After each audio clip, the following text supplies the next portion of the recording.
Hospital के रास्ते से लोग जाने के लिए क्यों डरते थे। जब गोपी अपने दोनों बच्चों को उस हॉस्पिटल के बारे में बताया तो इतना ज्यादा डर क्यों गए थे। तो चलिए इस वीडियो को स्टार्ट करते हैं। अगर आपको वीडियो अच्छा लगे तो वीडियो को लाइक करें, चैनल को सब्सक्राइब करें, क्योंकि मैं आपके लिए एक हॉरर स्टोरी लाता हूँ। आप बोलोगे बकवास स्टोरी बंद कर। मुझे इतना ज्यादा स्क्रिप्ट बनाने नहीं आता है, मैं छोटा हॉरर स्टोरी बना लेता हूँ, तो इतना में ही मेरा काम हो जाता है। तो चलिए ना आगे बढ़ते हैं। तो ध्यान से सुनना। एक छोटा सा गांव था सीलमपुर। उस गांव में एक छोटा सा किसान रहता था और उसके 2 बेटे और एक बेटी भी थी, और ये तीनों कहानी सुनने में बहुत ज्यादा इंटरेस्ट रखते थे। मैं विश्वास नहीं करता, और अक्सर उसके दादाजी अपने बच्चों को कहानी सुनाया करता था। एक दिन उसके दादाजी अपने बच्चों को भूतिया वाली कहानी सुनाया, और ये कहानी 100% रियल थी, सच में। और ये कहानी उसी गांव का था जो हॉस्पिटल का था, जो 200 साल पुराना था, और अभी तो नया बन गया है उस गांव में हॉस्पिटल। और हॉस्पिटल के बगल में एक कब्रिस्तान भी था।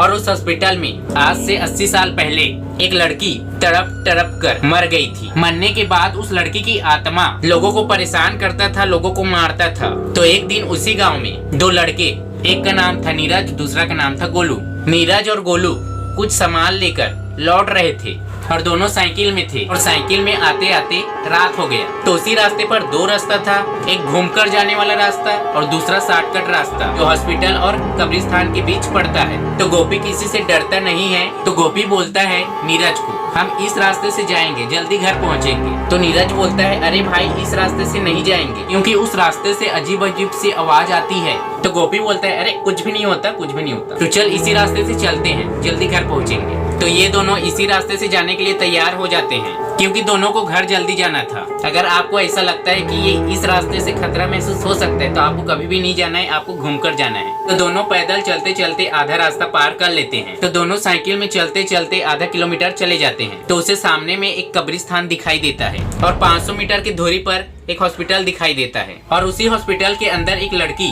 तड़प कर मरी थी, और उस लड़की को इसी कब्रिस्तान में लाया गया था। और इस रास्ते पर कोई भी नहीं था, सन्नाटा था ये रास्ता। उस रास्ते से ना ही किसी बिल्ली का आवाज आया, ना ही किसी कुत्ते का आवाज आया, इतना ज्यादा सन्नाटा था। 200 मीटर थोड़ा आगे चले तो वहीं एक बुढ़िया बैठी थी। ना ही उस रास्ते पर कोई आ रहा था, ना ही कोई जा रहा था। ये बुढ़िया किसके साथ आई थी और जाना कहाँ था उस बुढ़िया को? नीरज और गोपी को देखकर ये बुढ़िया रोकने के लिए बोल दिया साइकिल को। बुढ़िया बोलती है दोनों को, बेटा मैं घर जाते जाते थक गया हूँ, मुझे घर छोड़ दोगे क्या? तो गोपी और नीरज हाँ बोलते हैं। ये दोनों को कुछ भी पता नहीं था ये है कौन। 2 बजे के करीब ये अकेला बैठा है बुढ़िया औरत, और ये बोल रहा है कि जस्ट मेरा घर सामने है, लेकिन सामने कुछ भी घर नहीं था, ना ही एक छोटा सा झोपड़ी था।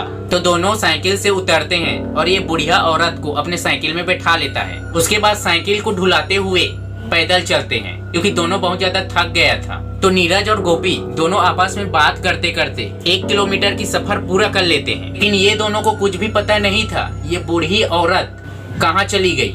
उसके साइकिल में बैठा था और अचानक से गायब हो गया, और ये बात ये दोनों को पता नहीं था। जब ये दोनों को महसूस हुआ ये साइकिल इतना हल्का क्यों लग रहा है, उसके बाद पीछे मुड़कर देखा तो ये बुढ़िया नहीं थी। उसके बाद ये दोनों का हालत खराब हो गया। साइकिल को पटकते हुए दौड़ते हुए उसके हाथ पैर पूरा छुला चुके थे। जैसे तैसे उस रास्ते से घर पहुंचा, और ये बात को अपने घर में बताया तो सभी के रोंगटे खड़े हो गए।